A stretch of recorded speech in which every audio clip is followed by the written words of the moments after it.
Hey guys, welcome to Coaching with Chris. Whew, can you believe it? We're already through. January and February are over. I hope you're up. If you haven't got my new form of comparing January to 25 to 26 in February and being able to map out and knowing your results comparing year to year, make sure you reach out to me, DM me, and I'll make sure I send that to you.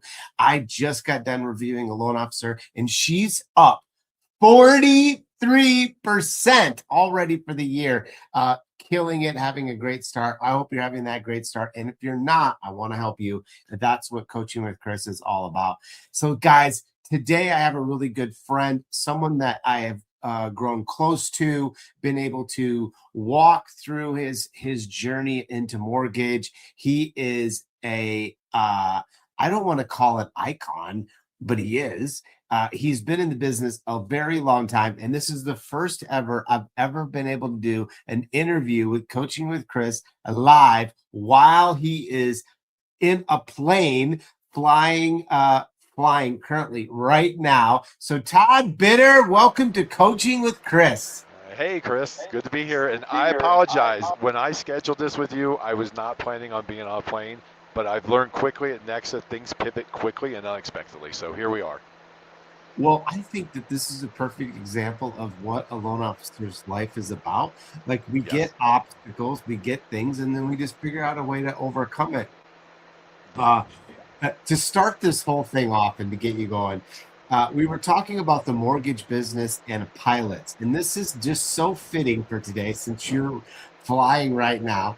And it's like in the mortgage business, um, like a pilot, they have to learn to fly in all different conditions, different weather conditions, different temperatures, different turbulence things. And in the mortgage business, we like to fly when the weather's perfect, when the rates are low and people are buying. Like that's when our favorite thing is. But we got to learn to fly no matter what the weather is. And I know over the years, your story, for those of you that don't know, I want Todd to tell it, but his story of moving to Arizona, he had weather, he had turbulence. And tell us a little bit about that move and being able to overcome that adversity, because I think many today need to hear that story, Todd, because they might be battling their own thing. Yeah. So I grew up in Cincinnati from 95 to 2008. I was in Cincinnati doing mortgages, and I always thought, I could do it anywhere. If you have a laptop, you could be in Antarctica and do this business, right? So I was in a long distance relationship with my current wife, girlfriend at the time. And in early 2008, I was like, this flying back and forth every couple of weeks is for the birds. I love Arizona. I'm going to move there and start originating in Arizona. Well, that would have been all and fine, except for this was early '08. And anybody that was around back then knows that basically that was like on the crux of disaster. So I moved to Arizona. I knew a total of 3 people in the whole state. Didn't even know from one subdivision to the next what values were. So I had to relearn the whole area. At the same time, the housing market crashed. There was no refis anymore because everybody in Arizona was underwater. It was one of the hardest hit states in the union. And I didn't know any realtors, so I had to start over. I wasn't even a realtor guy before that. I was a cash out refi debt consolidation subprime guy.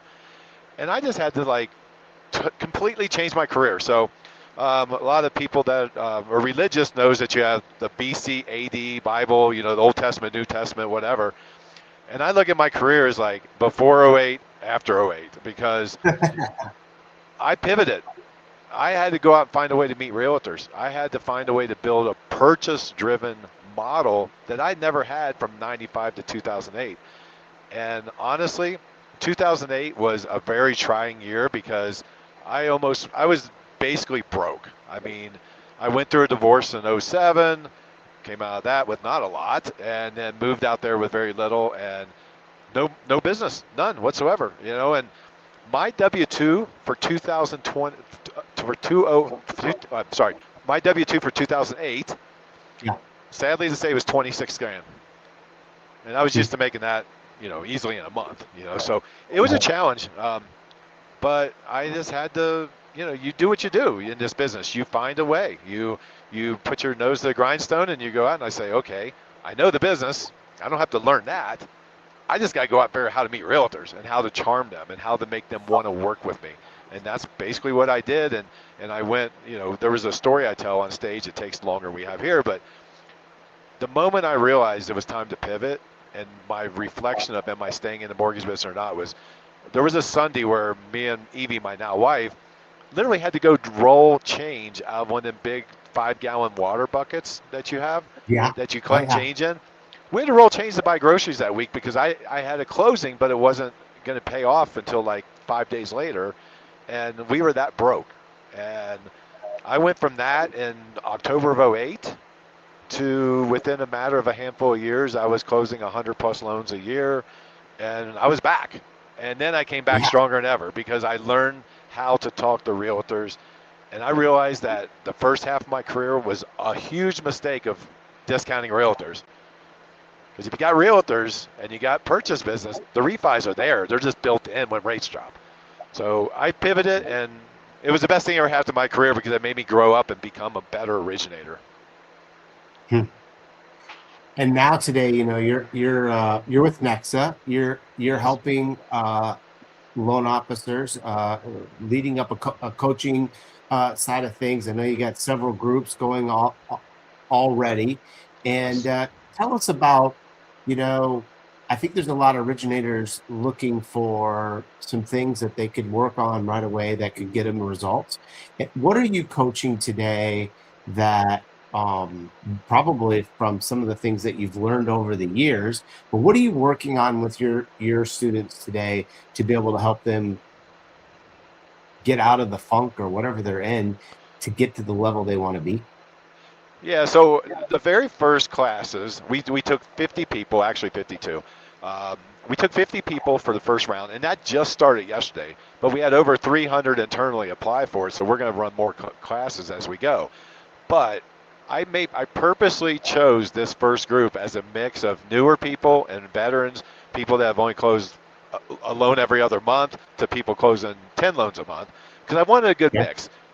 And I told everybody yesterday at the start of class, accountability is going to be 50% of this, because I think the problem that most originators, once they know how to do the loans and they have a decent idea how to get loans, the accountability is what kills them, because this business is so easily distracting. There's too many shiny objects. Most of us work from home. And I can tell you, when I first started working from home many, many years ago, it was about a 2-year adjustment, because talk about distractions. In our case, we don't have a dog, but we have 2 cats. Distractions. You know, when the landscapers come by, distraction. When my wife is bored and she's not doing something and she walks back and forth past my office 3 times in a row, I pretty much know she wants something.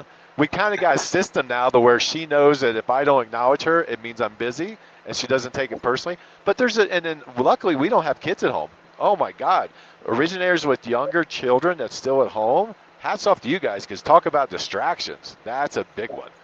So I think accountability that's the first thing we're focusing on, of course, is just how to basically, a time block is a big one, and then holding yourself accountable, setting your day up, sticking to that. You know, I think most people in this business kind of have a plan for their day, but the first time they get a curveball, which usually is in the first hour of their day, their whole day's thrown off. And now they're not holding themselves accountable and going back to that plan and saying, look, I have to put this to the side, because if not, I'm going to be off my plan. I'll get to that, but that needs to be, unless it's urgent, it needs to be put to the side. Stick to your plan. And then again, the accountability of just, did I work a full day today? Did I spend 8 hours at my desk and work 3? Or did I spend 5 hours at my desk working 5? And I think that's key. Too many in this business say they work hard, but working hard is not sitting at your desk logged in. Working hard is working smart and getting Yeah. about 80% of your desk time into real time. I think most people Yeah. are putting 30% work at only 30% of the time they're at their desk is work, and I think that's a big one. Accounting for your time. Yeah, I always say that loan officer, we get freedom, and the freedom is sometimes our worst enemy. And you've created a great system of combination of desk time versus out of the office time. Um, wh- as a mindset to get started, what would you tell the loan officer today that's like, okay, I'm ready to do this, but I just don't know how to start? I think A, if you're a newer loan officer and you just don't know how to get started, B is getting into some sort of coaching program or getting a mentor. Um, Mm.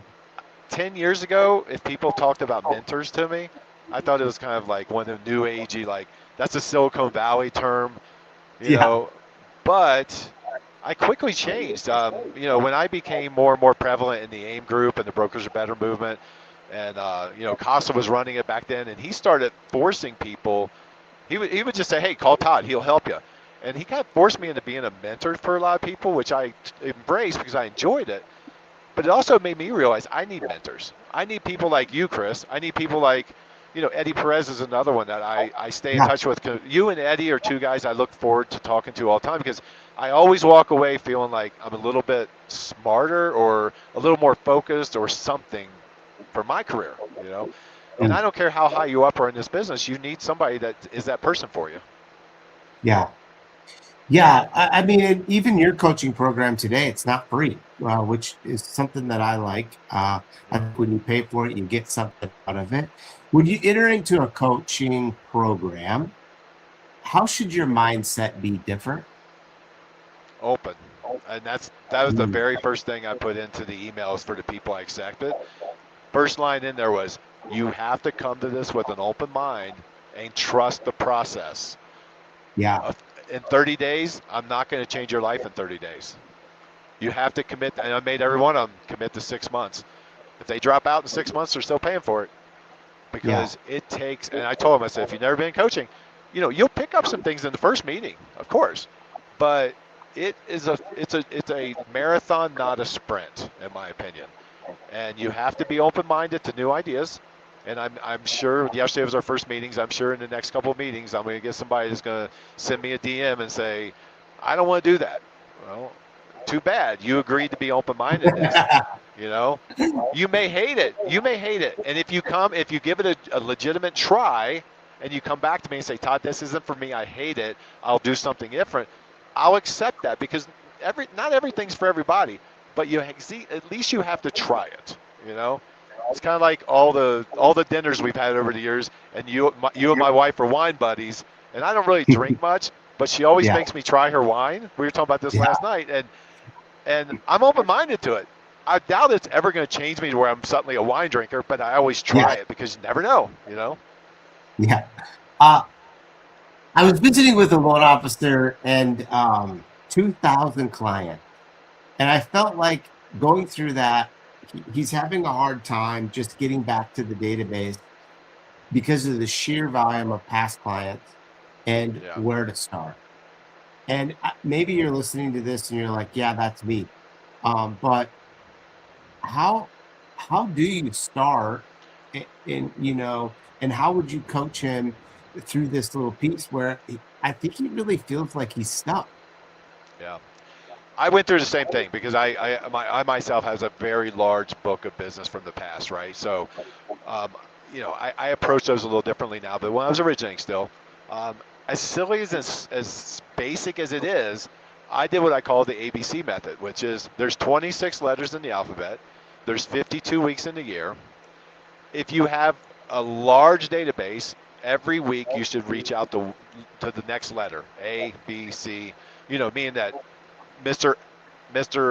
Abraham. Go by the last name of their name. Now, if you have a little bit smaller database, I would do 2 letters a week, and then you're touching them people 4 times a year. Now again, if you've got a huge database, maybe you can only do the A's, the B's, the C's each week, but at least you're touching them twice a year that way. Every single year, you're touching them twice a year. That's probably the simplest, most dumbed down way to do this. Yeah, that's a great way. um uh I heard it right now. We have a lot of our servicers, really reaching out aggressively to Oh, our past yes, clients, right? I heard yes. of a servicer just 2 days ago that they call the wife and the husband 3 times each a day. So that's 6 dials for one couple. Um, how, what advice would you give us, and how do we overcome this obstacle to be able to have the best chance? We're not going to save everyone, but what's the thing that we could do to have the best conversion for us to keep them with us? Well, I think it starts with, again, the ABC thing's one thing. That's a call. Mhm.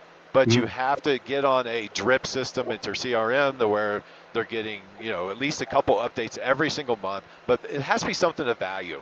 It doesn't have to be. You don't have to drip to your clients. Hey, rates might be falling in next month. I'll call you to refi or something. You know, do something fun. Like put like your favorite recipe of the week in there, or your favorite like anything. Your favorite vacation spots. Make it so that every time they get that email from you, it doesn't really talk about business. It makes them want to look at it because honestly, if I'm a borrower and I just keep getting nothing but mortgage stuff, I don't want to hear that. Hell, I don't want to hear it in the business. And I'm in the business. I can't keep up with all the junk emails I get and texts from other companies. How's a borrower going to do it when they don't really care what the market's doing? All they know is that they got a house. Call me when it's time to refi. So you got to stay top of mind with them, and the way to do that is have that twice a month email drip or a text or whatever, but put something in there that's interesting to them. Maybe divide your borrowers up into pet lovers, people with kids, whatever it is, and then set your CRM to where you can drop things like that. But it's kind of like social media. If all I ever post is, if I'm a realtor and nothing but my listings are ever posted on my social media, who's going to look at that but other realtors? But if I show funny videos of my cats or my dogs or my kids, people Or a will tune into snake? that. A snake, yeah. I mean, of all the things I posted in the last year, me catching that rattlesnake in my yard got more views than anything except for when I showed the picture of me wrecking my car 2 weeks ago or a week and a half ago. That's not funny. That's not funny. Yeah, But it is.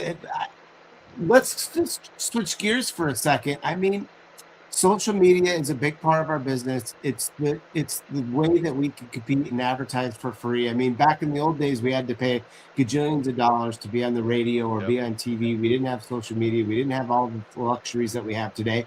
But working social media today is different. And I don't believe I I'm probably going to get beat up about this, but I don't believe a loan officer solely can make a great living on social media only. So, A, I'd like to know your thoughts on that, and B, how do I get started back on social media to be able to maybe get some leads or attraction, either from my current database or from my friends and family? yeah. So I do think that there's the 1% out there that can earn a living off social media solely, right? I mean, the Neil deGrange, Matt Gouget does a really good job. But you're not going to be the normal person that's going to have 30, 40,000 followers or more, right? So you got to accept that you're probably going to be that guy that's got 500 followers. You'll get something off social media. But, use it. Social media should only be used to enhance your business, not be your business. And Mm, that's where you go out to your friends, your family. You go out to your network. Make sure, if everybody that you come in contact with in your life doesn't know what you do for a living, you're failing yourself. You know, you don't have to shove it down their throats, but you know, everybody that works around that, everybody that we hire to do things around our house, like our pool guy and our landscape, they know what I do. You know, yeah, the handyman that I need once a year for something stupid, he knows what I do. The restaurants that I deal with on a regular basis, not the McDonald's drive-through, but right, right. the restaurants where I kind of get to know people there, they know what I do. You know, the Yeah. worst thing of all is when I hear people complaining on social media, like my cousin used a different broker. Okay, well, did you explain to your cousin what it is you do and that you can not that you're in the mortgage business, but that you want his business, that you can do his business. A great example was us last night. That waiter that knows you really well. You said he used somebody else because he didn't know that you were willing to do his loan. I think is what you said. I think I Yeah. caught that right. Yeah, And he thought that I couldn't help him. And I'm like, I could have referred you to someone great yeah, right here. yeah. And And he goes, again, oh, I didn't know you could do that. yeah, and again, he knew what you did, but you probably never thought to ask him for his business. And I'm guilty of that all the time. I catch myself all the time. But during all the conversations you have with him, if you would say, hey, if you're ever going to buy a house, call me because I'll take care of you, he would have called you because he likes you. He just didn't know he could. Yeah. Yeah. Those hurt the worst, Todd. What's that? I said those hurt the worst. They do. But here's what I want people to know. Even people like myself and Chris have failures like that. So it's not Yeah. everybody needs to know that. I don't care who you are in this business, you have failures like that and you learn from them. And your Yeah. best the thing you're going to learn the most from is your failures, not your wins. Oh, for sure. I should have a lot of bumps on my head for the amount of bumps I've taken along the way. Yeah. A couple questions, and we'll get back to it. But what advice from a mentor has shaped you the most in your career? Me being a mentor or being a mentee? Well, I would say being a mentee. Mentee. I think What advice one did of the you big, get from someone? I think some of the best advice I got was seeing that people that I look up to also have failures, learning to Mm, embrace those failures.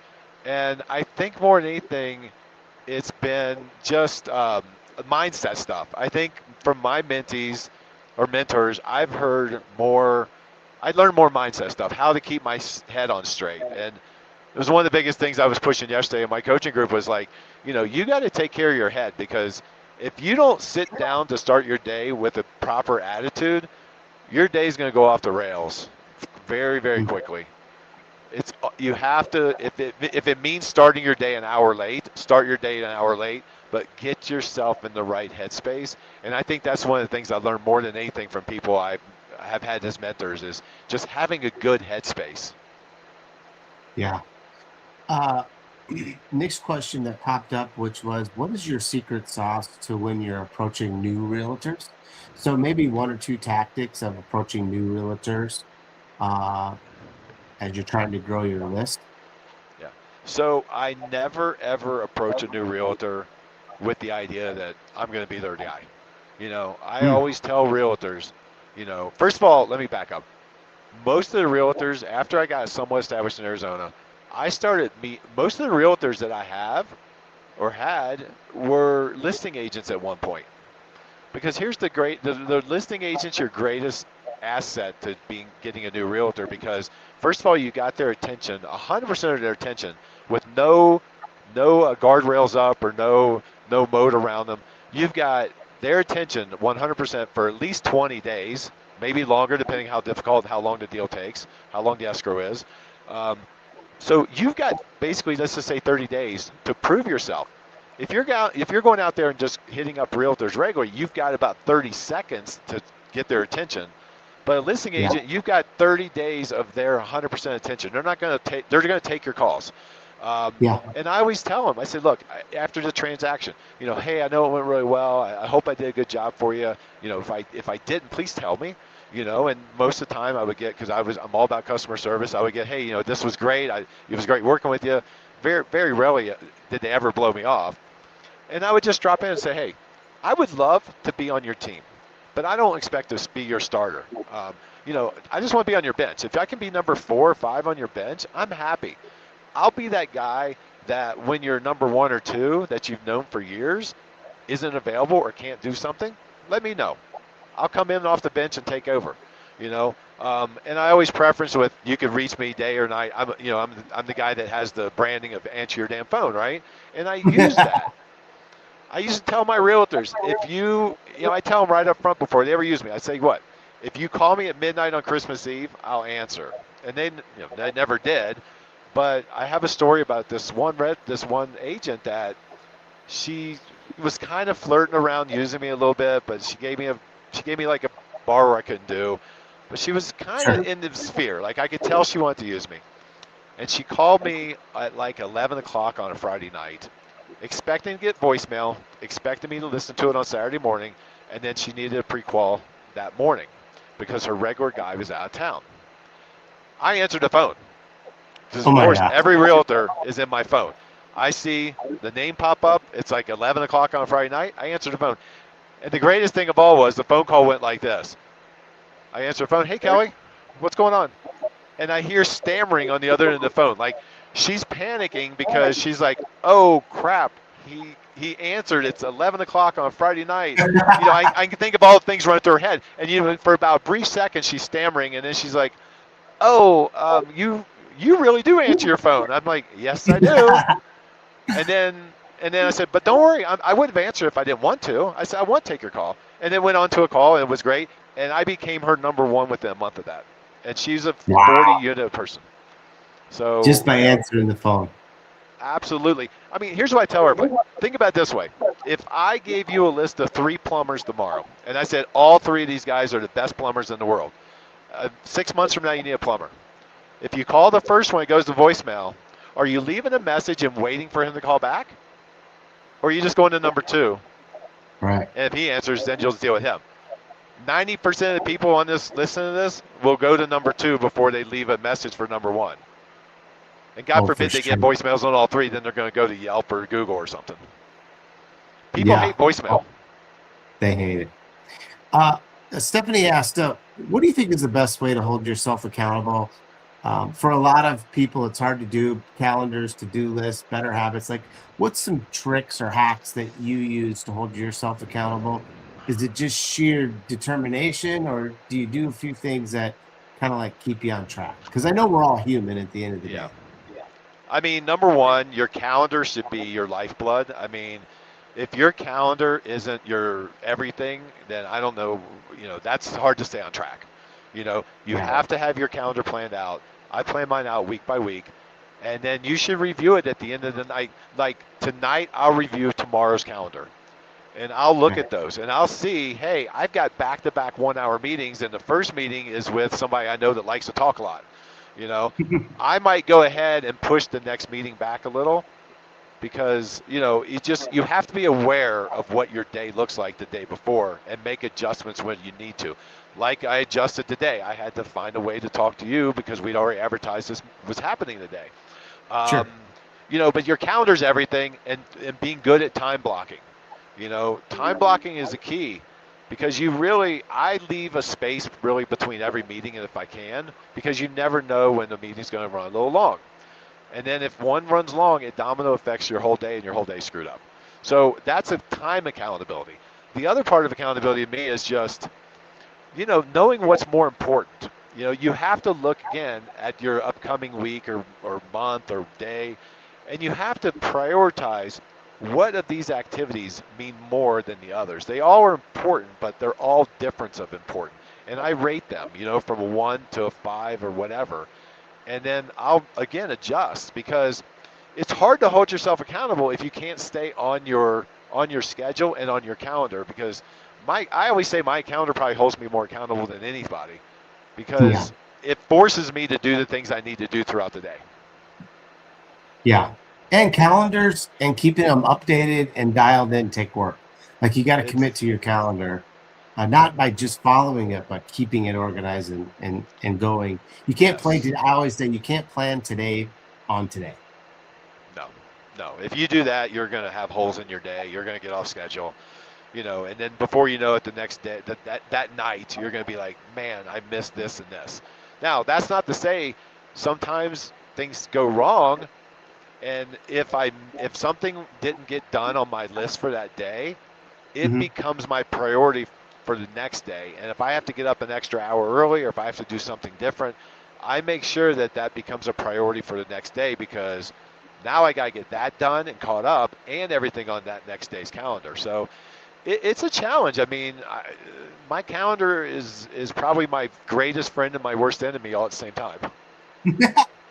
You kind of answered it. Rob said, what do you do to get yourself back on track when you're getting these distractions throughout the day? You kind of answered it, but is there any other tricks and things that you use to get yourself back on track? Yeah, sometimes it's just a matter of taking a break. Sometimes I'll cancel a meeting. If it's something I can cancel, because what happens is it gets in my head, and then I'm feeling pressure. So if I can cancel a meeting and just go walk laps in the back, my backyard probably needs the turf, because I'm in Arizona. There's no real grass. We have these fancy turfs that look like real grass. I'm probably gonna have to Yeah. replace that term because I probably have warrior marks in it because I literally walk.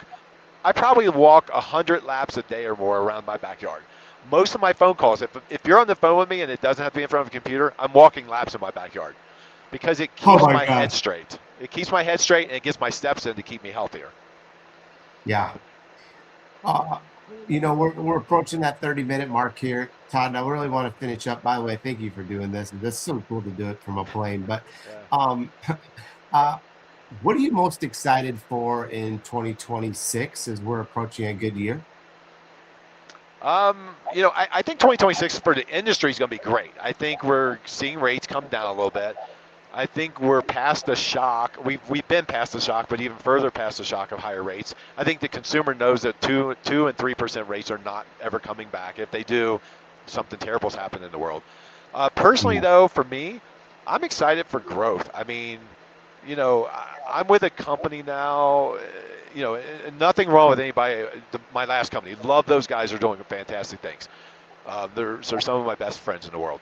Um, but I have so much growth ahead of me, and the journey ahead of me is amazing. There's a lot of things happening here. A lot of them I can't talk about yet, but I can just say from the outside, guys, watch out because there's some really cool stuff that we're going to be announcing this year, and I'm happy and excited to be a part of it. I just see massive growth ahead for me.